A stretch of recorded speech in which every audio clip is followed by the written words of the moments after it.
Bueno amigos, mirad otro amasijo de píxeles, en este caso amarillos, en tu cara. Daredevil, en tu cara. O sea, no se puede poner más grande, no se puede poner más intenso, no se puede poner más curvo y potente. El hombre sin miedo. Mirad qué portada. A mí no me dice absolutamente nada esta portada que estamos viendo. No sé, de hecho, no sé ni cómo se llama el dibujante. Hostia, Charles Bess, ¿no?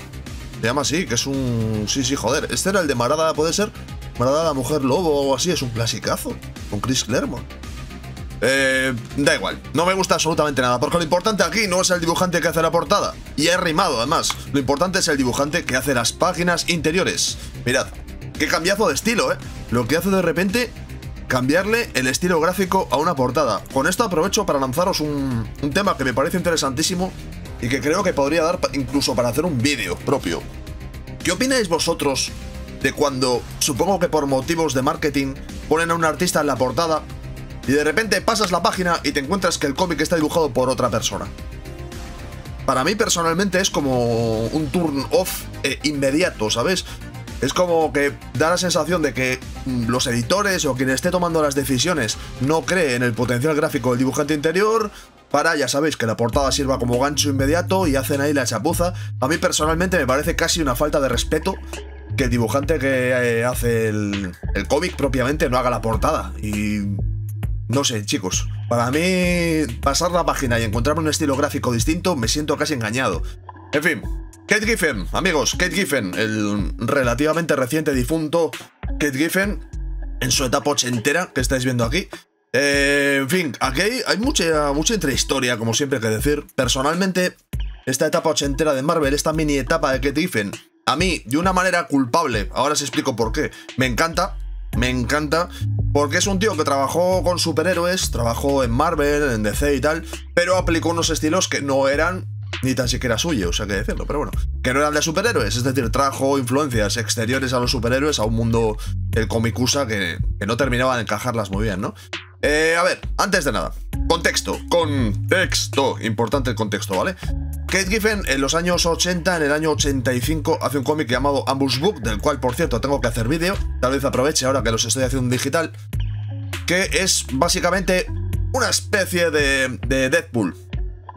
Una especie, ¿vale? No es lo mismo, pero sí es un personaje que es consciente de estar metido dentro de un cómic, habla a los lectores, juega mucho con, ya sabéis, la tercera, cuarta, quinta, sexta, séptima pared.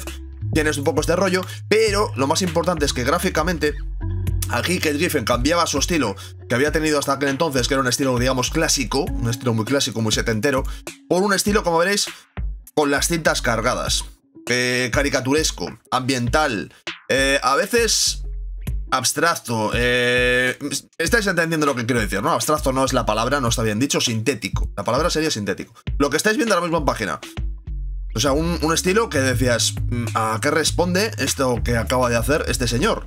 En fin, la cosa es que se generó un gran escándalo porque analizando la obra empezaron a encontrarle ya no solamente que el estilo propiamente se pareciese sospechosamente a otro artista, sino que había directamente viñetas, caras y recursos que estaban fotocopiados, estaban calcados a un artista al cual yo considero un dios sobre los hombres, que es José Muñoz.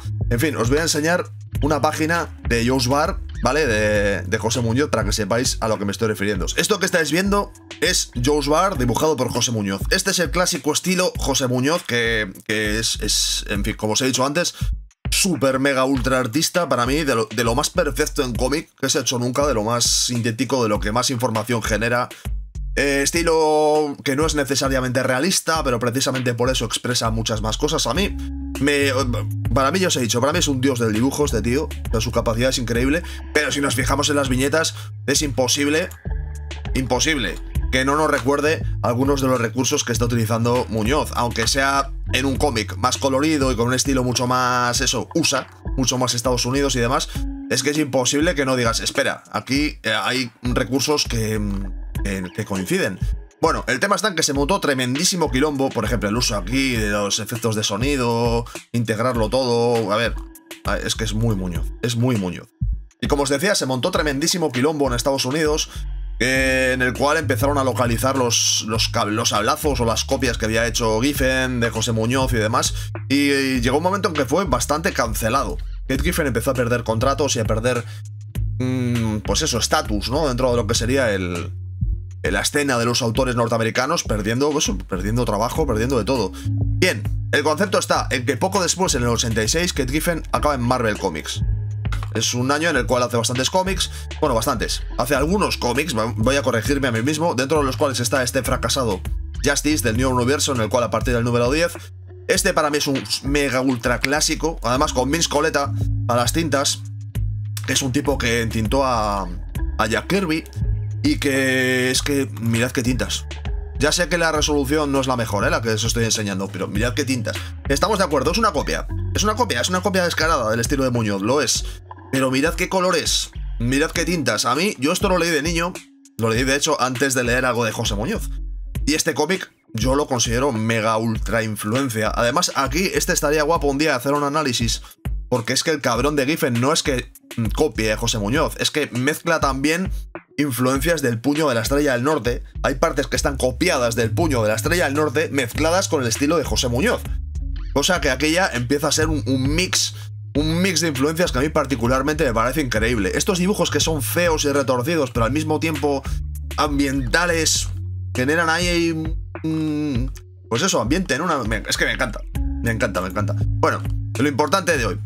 La cosa está en que ese mismo año, en el año 86, dibuja el cómic que realmente es el protagonista que vamos a estar hablando hoy, que es el Daredevil, que no me acuerdo, número 247, menos mal que lo pone aquí, guionizado por Ann Nocenti. De Ann Nocenti hablamos hace poco. Este es un número que está considerado un poco una rareza. Aquí en España, de hecho, en su momento no se publicó. Y entra dentro del primer año que estuvo guionizando Ann Nocenti. Dentro, bueno, de los primeros 11-12 números que guionizó. En resumido, muy resumido. Ann Nocenti es la guionista a la que le tocó. Hubo otros posteriormente, pero no terminaron de establecerse. Me parece que estuvo Denny O'Neil, me suena que estuvo después de Frank Miller. Frank Miller, ya sabéis que tomó el personaje, hizo Born Again, lo dejó todo patas arriba. Bueno, no, de hecho es que sí, Denny O'Neil estuvo antes de Born Again. Dejó al personaje patas arriba, obra maestra, todo fantástico, pero ¿qué sucede? Que ahí quedó un vacío que llenar espectacular. Y Marvel acabó apostando por Ann Nocenti como guionista para que se encargase de la colección. Una decisión, a mi juicio, muy acertada, porque Nocenti tiene la peculiaridad de ser una guionista que no es una guionista exactamente de cómics de superhéroes. Es una escritora, es una editora, es una mujer con inquietudes muy humanistas, muy de reflexionar sobre los personajes, muy de hacer retratos psicológicos y tal. Y eso es algo que en los años 80 encajaba perfecto porque, de hecho, con eso estaban abusando. Estamos en la época del Grim and Gritty, la época de los personajes deconstruidos, los personajes, la reflexión sobre la violencia y todo este rollo. Y eso le encaja perfecto tanto al personaje como al momento que estaba sucediendo, ¿no? La cosa es que Nocenti no tuvo mucha suerte en su primera racha de dibujantes, digamos. Y aunque es cierto que por ahí pasaron, por ejemplo, gente tipo Salbustema, al cual yo le hago homenaje tremendo desde aquí. Barry Windsor Smith pasó también por Daredevil, que esos números los veremos porque hay que verlos. Barry Windsor Smith, increíble. Pues bueno, digamos que fueron unos números, por ejemplo, este número único que hizo el por aquel entonces súper polémico Kate Giffen.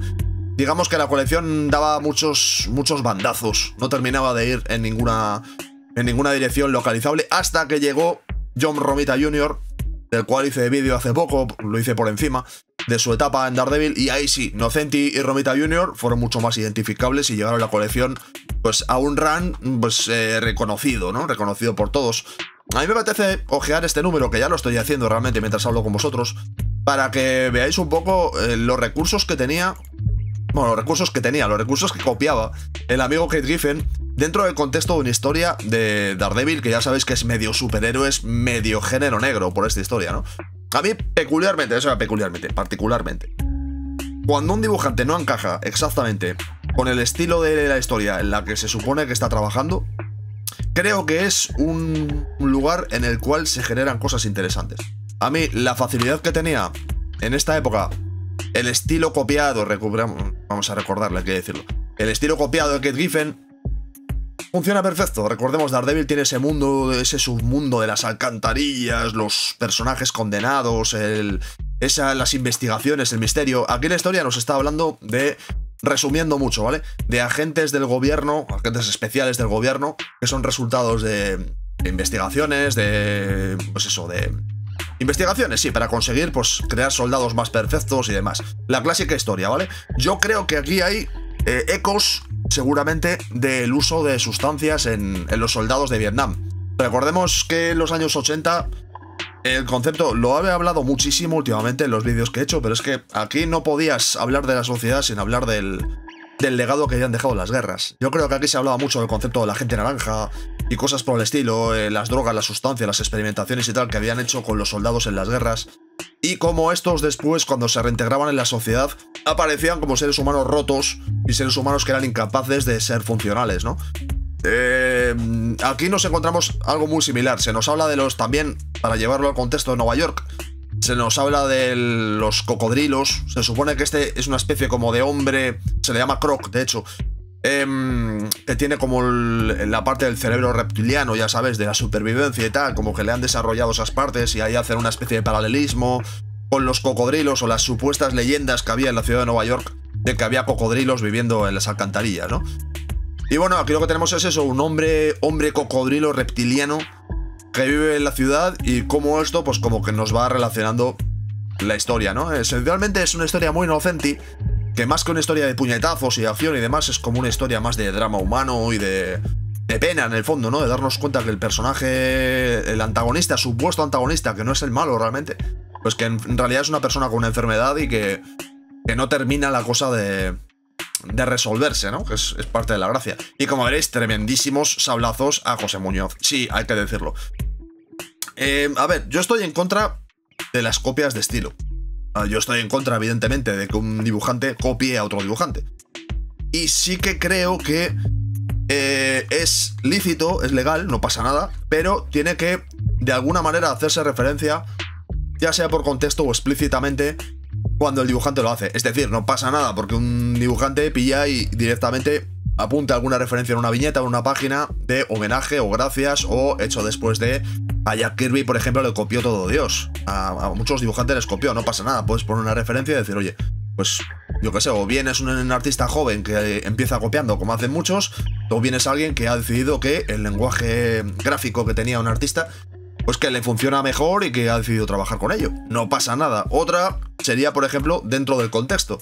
Por ejemplo, Ladrón, el mexicano Ladrón, cuando estuvo en Cable, mezcló a Moebius con muy especialmente Jack Kirby. Se convirtió en un cómic que prácticamente era retro en su estilo porque estaban utilizando las fórmulas de Kirby.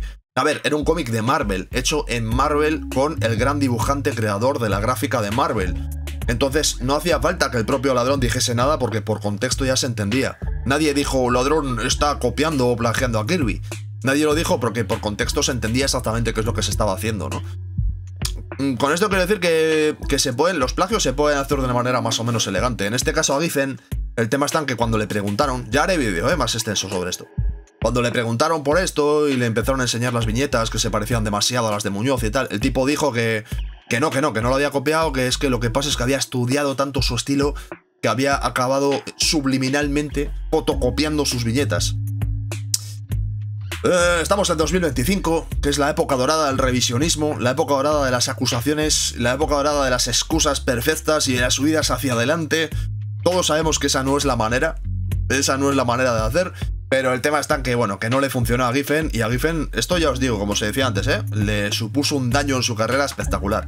Por el lado positivo, que yo creo que lo tiene, a mí me parece que, vamos a ver, José Muñoz jamás hubiese dibujado un cómic de Daredevil, porque él estaba a otras cosas. ¿Vale? Hacen otros proyectos. Muñoz y Sampaio son una maravilla de equipo, pero están en una onda más pues de cómic argentino, de cómic europeo, de cómic de autor, cómic, ¿vale?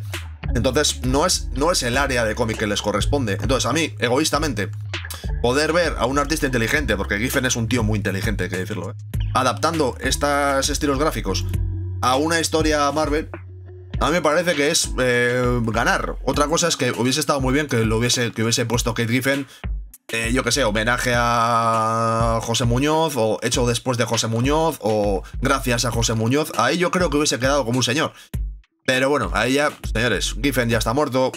Estos cómics están publicados, hay que disfrutarlos. Ya están publicados, amigos. Y hay que disfrutarlos como son.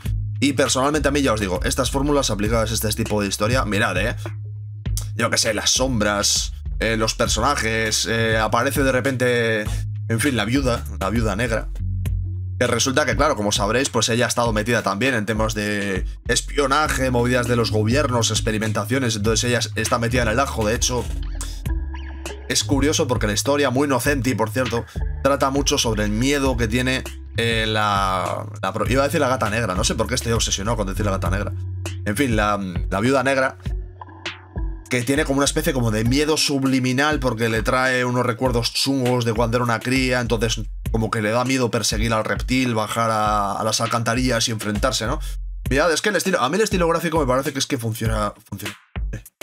O sea, tanto los cómics de Justice como este, me parece que generan una atmósfera en estas temáticas urbanas, estas temáticas en las cuales el asfalto, las sombras que se proyectan, el concepto de la noche, el concepto de la suciedad, ¿veis? Instalaciones ahí donde los seres humanos están apilados entre infraestructura y demás. Es que creo que genera cosas, genera una cantidad de información que a mí peculiarmente me encanta. Ya os digo, este número es una auténtica rareza, no se publicó en España, así que imagino que en alguna reedición tal vez se acabe publicando. Pero lo que estamos viendo, bueno, aprovecho, como decíamos, ya que estamos viendo cómics en digital, sobre todo estoy viendo cómics que no se publicaron aquí. Y como veis, a mí me encanta. Mira, además es que muy pocas páginas, cosa que me parece otra cosa que también es mérito. A mí un cómic, cuando es conciso y funciona con pocas páginas, es cuando creo que los autores realmente lo han clavado, ¿sabes? Y bueno, aquí, pues como veréis, es un poco de recurso gráfico. Como veréis, no ha habido grandes peleas, como os decía antes, no ha habido grandes peleas, ni tremenda página doble, ni adrenalina, ni acción, ni nada de esto, sino que lo que tenemos es sobre todo mucha reflexión. A ver, esto es un sablazo a José Muñoz por él, incluso la estructura de páginas. Recordemos que, aunque no la inventó, evidentemente, la estructura de las 9 viñetas es el clásico del ritmo de Muñoz y Sampaio de sus cómics, y aquí está utilizado sin ningún tipo de remordimiento. Pero es que funciona muy bien, joder. Por ejemplo, ¿veis? La atmósfera está ahí de la alcantarilla, con las sombras así muy marcadas. El entintado, por cierto, está muy bien, No es de Miscoleta como el que vimos antes, pero aún así es ese tintado ahí de sombras pesadas, copiando una vez más al maestro, pero que funciona muy bien. Y bueno, al final la historia será lo de menos. Los personajes reflejarán sus traumas, que ya sabes que estamos en los 80 y todo el mundo tiene que estar muy traumatizado, y finalmente habrá un final en el cual los personajes... ¿veis? Esta falsa perspectiva, es que está muy bien, joder. Es que a mí personalmente es que ya os digo, me gusta mucho. Acabarán afrontándose entre sí los personajes y dándose cuenta de que hay algo que no termina de funcionar bien. La viuda negra acabará intentando apartarse del problema. Hay un momento además que es divertido porque es como que se lesiona para no participar en la pelea, pero se nota claramente que es una excusa, ¿sabes? Es como, oh, me he lesionado, no puedo pelear. Y bueno, pues que se ha quedado ahí absorta en sus traumas. Y bueno, al final pues la historia se acabará solucionando. Mira, qué bonitas, me encantan estos planos. La historia final evidentemente se acabará solucionando con tremenda... ¿Veis? Con tremenda resolución. Esta es un poco la viñeta donde se relaja el tema y la historia termina. Como veréis, es un cómic USA que no parece un cómic USA. No ha habido prácticamente las peleas, no han tenido planos a lo Kirby con puñetazos directos, ni ha pasado nada así demasiado espectacular, ¿no? Por eso este cómic es un poco considerado una rareza, pero ya os digo, no muy reivindicado porque cae dentro de la etapa en la cual Giffen estaba absolutamente canceladísimo por el tema de la copia a Muñoz. Entonces son cómics como que muchas veces se hace como que no han pasado o como que pasaron por debajo del radar. Cosa que comprendo, aunque yo peculiarmente, yo vuelvo a decir que de una manera un poco extraña y contradictoria, porque, a ver, al fin y al cabo yo también dibujo y tampoco me gustaría que alguien me copiase sin mencionarme, ¿no? Pero yo no sé, Dios, no sé, o sea, prefiero que existan estos cómics a que no existan, ¿sabéis lo que quiero decir? Son cosas de la vida. En fin, hablaremos, voy a hacer un vídeo, no sé cuándo lo voy a hacer, específico, sobre la polémica con Kate Giffen, sobre los cómics de los que se habló, intentando encontrar las viñetas concretas de los cuales se decía que se había copiado y todas estas cosas, me gustaría hacerlo, pero eso será en un futuro. De momento, pues lo de siempre, lo voy a decir muy brevemente. Si te ha gustado, si no te ha gustado, si lo he hecho bien, si lo he hecho mal, ponmelo en comentarios, que ya sabéis que es el lugar. Es el lugar, amigos, no hay otro lugar. Y al mismo tiempo el me gusta me encanta, el no me gusta no le des. Ese mejor que no. Y lo que sí que estaría muy bien que hicieses es el suscribirte. Que últimamente me he tirado unos pocos días, algo más de una semana, sin hacer vídeos en YouTube. Y YouTube me ha metido un cachete, una sonora reprimenda. O sea, YouTube ha decidido que tus suscriptores... Eres escoria, no estás trabajando para mí, ¿sabes? Tus suscriptores se van a evaporar como se evapora el vapor. ¿Sabéis? En fin, vale, pues yo creo que ya está. Hemos cumplido, ¿no? Hemos cumplido. Hemos visto un cómic interesante, polémico, inédito en España. Mirad, un cerebro, ¿no? Unos cables. Volveremos en un futuro con más material potente, hardcore, duro, intenso. Por cierto, el vídeo de ayer, si no lo habéis visto, si os gusta lo hardcore, lo desagradable, lo viscoso, el body horror, lo subliminalmente turbio, echadle un ojo al de The Fall of Dead World, el de la caída de Mundo Muerto, porque ese es memorable. En fin, nos vemos pronto. Necesito 2 palabras para despedirme, que van a ser... Copia maldita. Jean-Claude Van Damme en Copia maldita. Venga, nos vemos.